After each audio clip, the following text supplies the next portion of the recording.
ඔන්න දුවේ පුතේ මං අද ඔයාලට කියන්න යන්නේ කතා කළ හදවත් කියන ලස්සන කතන්දරේ. ඔන්න දුවේ පුතේ ඉස්සර කාලේ ඈත ලස්සන පුංචි ගමක පොඩි පවුලක් තිබුණා. මේ පවුලේ හිටියේ අම්මා කෙනෙකුයි තාත්තා කෙනෙකුයි පුංචි පුතෙකුයි. අම්මයි තාත්තයි චුටි පුතාව ගොඩාක් ආදරෙන් බලාගත්තා. එයත් එක්ක සෙල්ලම් කරා. එයාට රසවත් කෑම බීම හදලා දුන්නා. එයත් එක්ක විනෝද ගමන් ගියා. හොඳ නරක කියලා දුන්නා. පුතා ගොඩාක් ආදරෙන් අම්මයි තාත්තයි එක්ක ජීවත් වුණා. කාලේ ටිකෙන් ටික ගත වුණා. පුංචි පුතා ලොකු තරුණයෙක් බවට පත් වුණා. එයා බොහෝම ශක්තිමත් ඒ වගේම කඩවසම් තරුණයෙක් වුණා. අම්මයි තාත්තයි හිතුවා දැන් පුතා විවාහ වෙන වයසට ඇවිත් කියලා. ඊට පස්සේ ඒ දෙන්නා පුතාට හොඳ බිරිඳක් හොයන්න උත්සාහ කරා. එයාලට බොහෝම ලස්සන ගැහැණු ළමයෙක් හම්බුණා. පුතත් මේ ගැහැණු ළමයා එයාගේ බිරිඳ කරගන්න කැමති වුණා. ඊට පස්සේ එයාලා බොහෝම ලස්සන විවාහයක් පුතාට කරලා දුන්නා. විවාහයෙන් පසුව පුතත් පුතාගේ අලුතෙන් ගෙනාපු බිරිඳත් පුතාගේ අම්මත් තාත්තත් ඔක්කොමලම ගොඩාක් සතුටෙන් ජීවත් වුණා. ඔහොම තව කාලයක් යනකොට පුතාගේ බිරිඳට දරුවෙක් ලැබෙන්න හිටියා. පවුලේ හැමෝටම බොහෝම සතුටුයි. හැබැයි ඔහොම තව ටිකක් කල් යනකොට පුතාගේ බිරිඳ ටික වෙනස් වෙන්න පටන් ගත්තා. එයා මේ පුතාගේ අම්මටයි තාත්තටයි ඒ තරම් කැමති නැති වෙන්න පටන් ගත්තා. එයාලට සලකන්න ඒ තරම් කැමති නැති වුණා. එයා හිතුවා මේ අම්මයි තාත්තයි ගෙදර ඉන්න එක හරිම කරදරයක් කියලා. එයා හිතුවා එයාගේ සැමියා ගෙදරට ගේන හැම දෙයක්මම මේ අම්මයි තාත්තයි එක බෙදා ගන්න වෙන එක එයාට හරිම කරදරයක් කියලා. ඒත් එක්ක එයා හිතුවා මේ දෙන්න නැත්තම් මට මේ ගෙදර බොහෝම සතුටෙන් ඉන්න පුළුවන් කියලා බොහොම නපුරු විදියට හිතන්න පටන් ගත්තා. ඉතින් පුතාගේ බිරිඳ බොහොම නපුරු සැලසුමක් කල්පනා කරා කොහොමද මේ අම්මයි තාත්තවයි ගෙදරින් අයින් කරන්නේ කියලා. ඉතින් දුවේ පුතේ දරුවෙක් ලැබෙන්න ඉන්නකොට ගෑනු අයට එක එක ආශාවන් නැති වෙනවා. ඒවට කියන්නේ දොළ දුකක් කියලා. ඉතින් මේ පුතාගේ බිරිඳ හිතුවා එයාගේ සැමියාට කියන්න ඕන මට දොළ දුකක් ඇති වෙලා තියෙනවා කියලා. හැබැයි දුවේ පුතේ මෙයාට මේ ඇති වෙලා තියෙන දොළ දුක නම් බොහෝම නපුරු දොළ දුකක්. එයාට ආස හිතිලා තියෙන්නේ මේ පුතාගේ අම්මගේ තාත්තගේ හදවත කන්න. ඊට පස්සේ එයා කල්පනා කරනවා කොහොමද මම මේක මගේ සැමියාට කියන්නේ කියලා. ඊට පස්සේ පුතාගේ බිරිඳ දවසක් පුතාව හම්බෙලා මෙහෙම කියනවා මට දොළ දුකක් තියෙනවා කියලා. ඊට පස්සේ එයා කියනවා මගේ මේ දොළ දුක ඉෂ්ට නොවුනොත් මට ජීවත් වෙන්නත් ගොඩක් අමාරු වෙයි කියලා. හැබැයි මට මගේ මේ ආශාව ඔයාට කියන්නත් හරිම බයයි කියලාත් කියනවා. ඊට පස්සේ පුතා අහනවා ඇයි ඔයාට ඔයාගේ දොළ දුක මට කියන්න බය කියලා. ඊට පස්සේ බිරිඳ කියනවා මම මේක ඔයාට කිව්වොත් ඔයා මට මේක කවදාවත් කරලා දෙන්නේ නැති වෙයි. ඒ වගේම ඔයා මං ගැන වැරදියට හිතයි කියලත් එයා එයාගේ සැමියාට කියනවා. ඉතින් පුතා මේ කිසිම නපුරු සැලසුමක් දන්නේ නැතිව එයා කියනවා ඔයාගේ ඕනම ආශාවක් මට කියන්න. ඒක කොච්චර අමාරු වුණත් මං ඔයාට ඒක ඉෂ්ට කරලා දෙන්නම් කියලා කියනවා. එහෙම කියන්නේ එයා එයාගේ බිරිඳට ගොඩාක් ආදරේ නිසයි. ඊට පස්සේ පුතාගේ බිරිඳ එයාගේ ආශාව ගැන පුතාට කියනවා. එයා කියනවා මට ඔයාගේ අම්මගේ තාත්තගේ හදවත කන්න ආසයි කියලා.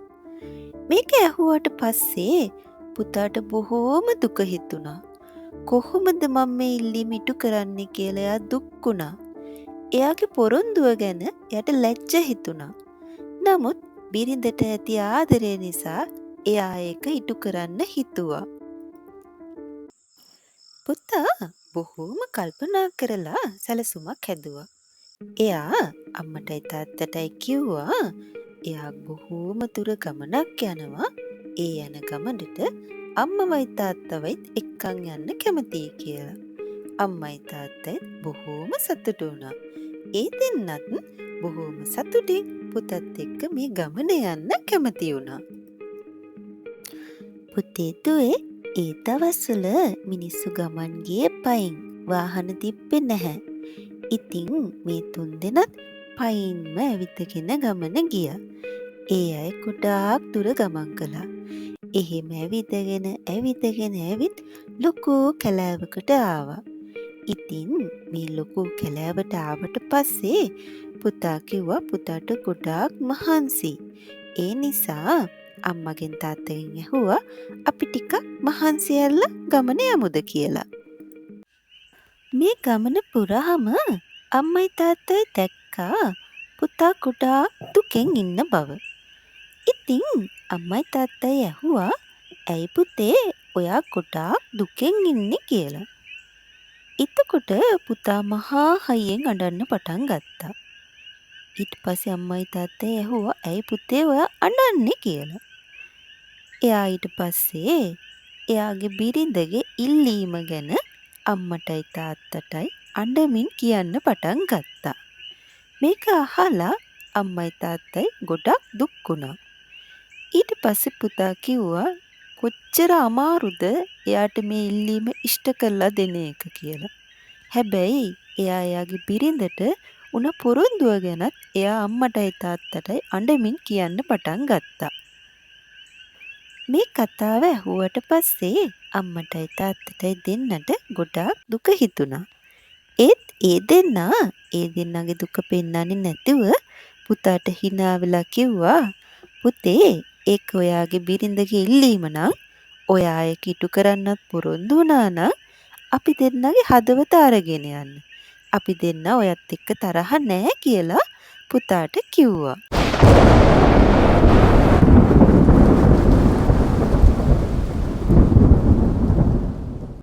පුතා බොහෝම දුකෙන් හඬමින් එයාගේ දෙමව්පියන්ගේ හදවත් එක ගලවගත්තා.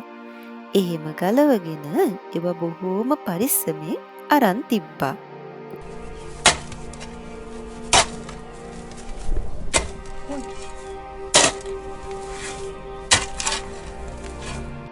ඊට පස්සේ එයාගේ මියගිය අම්මගේ තාත්තගේ ශරීර එයා වල දාන්න කියලා පොළව හාරලා වලක් කපන්න උත්සාහ කරා. මෙහෙම වලක් කපනකොට එයා වල කපන්න පාවිච්චි කරපු සවල එයාගේ කකුලේ වැදුණා. කකුලේ වැදිලා බොහෝම තදින් කකුලෙන් ලේ ගලන්න පටන් ගත්තා. පුතාට වේදනාව දරා ගන්න බැරි වුණා. එයා බොහෝම හයියෙන් කකුල අල්ලගෙන අඬන්න පටන් ගත්තා.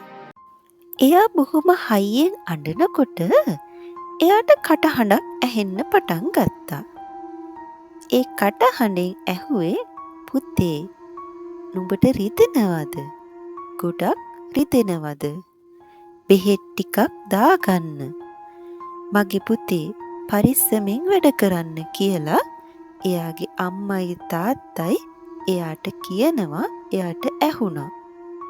පුතාට මේ අම්මගේ තාත්තගේ කටහඬවල් ඇහුණහම බොහෝම දුකක් ඇති වුණා. ඒ වගේම බොහෝම ලැජ්ජාවක් ඇති වුණා. මම මේ තරම් රිදවලා අම්මගේ තාත්තගේ හදවත් දෙක ගලව ගත්තත් තාමත් ඒ හදවත් තුළ මං ගැන කිසිම තරහක් නැහැ. ආදරේ පිරිලා. තාමත් මට ගොඩාක් ආදරේ කියලා එයාට එයා ගැනම ලොකු දුකක් ඇති වුණා. එයා මහා හයියෙන් අඬන්න පටන් ගත්තා. අම්මගෙන් තාත්තගෙන් සමාව ඉල්ලුවා. සියලු දෙවිවරුන්ගෙන් සමාව ඉල්ලුවා. එයා හඬා වැළපුණා. අනේ අම්මේ තාත්තේ මට සමා වෙන්න. එයා දෙවියන්ගෙන් ඉල්ලුවා එයා කරපු පවට මට සමාව දෙන්න. මගේ අම්මටයි තාත්තටයි නැවත ජීවය දෙන්න. නැවත පණ දෙන්න කියලා එයා දෙවියන්ගෙන් අඬමින් ඉල්ලීම් කරා. පුතා මෙහෙම බොහෝම හයියෙන් අඬනකොට එතන හිටපු රුක් දෙවි කෙනෙකුට මේ හැම දෙයක්ම ඇහුණා. මේ රුක් දෙවියෝ පුතා මේ කරපු හැම දෙයක්ම හොඳින් බලාගෙන ඉඳලායි තිබ්බේ. ඊට පස්සේ රුක් දෙවියෝ පුතාට බොහොම තදින් අවවාද කළා. ඒ වගේම එයා කියලා දුන්නා එයා කරපු නරක වැඩේ තිබ්බ නරකකම. ඒ වගේම අම්මගේ තාත්තගේ වටිනාකම. ඒ වගේම මේ අම්මගේ තාත්තගේ තිබ්බ කරුණාව ආදරය ගැන පුතාට බොහෝම හොඳින් කියලා දුන්නා. ඉන් පස්සේ රුක් දෙවියෝ අම්මටයි තාත්තටයි අනුකම්පා කරලා ඒ දෙන්නට නැවත ජීවය ලබා දුන්නා. නැවත පණ දුන්නා. ඊට පස්සේ මේ තුන්දෙනාම රුක් දෙවියන්ට බොහෝම ස්තුතිවන්ත වුණා. පුතා පොරොන්දු වුණා අම්මවයි තාත්තවයි ඒ දෙන්නගේ ජීවිතයේ තියෙනකම්ම ආදරෙන් බලා ගන්නවා කියලා. ඊට පස්සේ පුතා අම්මගෙන් තාත්තගෙන් සමාව අරගෙන ඒ දෙන්නව ගෙදර එක්කගෙන යන්න තීරණය කළා. තුන්දෙනාම නැවත ගෙදර යන්න පටන් ගත්තා. ඈත තියාම තමන්ගේ සැමියාගේ අම්මත් තාත්තත් නැවත ගෙදර එනවා දැකලා බිරිඳ බොහෝම බය වුණා. එයා හිතුවා එයාගේ නපුරු සැලැස්ම අසාර්ථක වෙලා කියලා. ඊට පස්සේ පුතා එයාගේ බිරිඳට සිද්ධ වෙච්ච හැම දේම කියලා දුන්නා. එයා ඇහුවා ඔබටත් දරුවෙක් ලැබෙන්න ඉන්නවා. කවදා හරි අපටත් පුතෙක් හම්බෙලා ඒ පුතා අපි දෙන්නත් මේ විදිහට මරලා හදවත් ගලව ගත්තොත් අපට මොනවා හිතෙයිද? ඔබට මොනතරම් දුක හිතෙයිද කියලා ඇහුවා. එහෙම අහපුවාම පුතාගේ බිරිඳට බොහෝම ලැජ්ජාවක් ඇති වුණා. ඒ වගේම එයා කරපු මහා නරක වැඩේ ගැන එයාට ලැජ්ජ හිතුණා. එයා දුකටපත් වුණා. ඇඬුවා. ඊට පස්සේ එයා අම්මගෙනුයි තාත්තගෙනුයි එයාගේ සැමියාගෙනුයි හඬමින් සමාව ඉල්ලුවා. අම්මයි තාත්තයි පුතාගේ බිරිඳට සමාව දුන්නා. ඊට පස්සේ කාලයත් එක්ක පුතාට ලස්සන පුතෙක් හම්බ වුණා. අම්මයි තාත්තයි පුතයි පුතාගේ බිරිඳයි පුතාගේ දරුවයි සියලු දෙනාම බොහෝම සතුටෙන් ජීවත් වුණා. කවදාවත් නැවත අම්මටයි තාත්තටයි නරකක් නපුරක් කරේ නැහැ. එයාලා තේරුම් ගත්තා අම්මලා තාත්තලාගේ වටිනාකම. ආදරය පවුලක් වුණාම පවුලේ හැමෝම බොහෝම ආදරෙන් සතුටෙන් ජීවත් වෙන්න ඕන. එකිනෙකාට උදව් කරන්න ඕන. එකිනෙකා බලා ගන්න ඕන. එතකොටයි පවුලක් ගොඩාක් ලස්සන වෙන්නේ.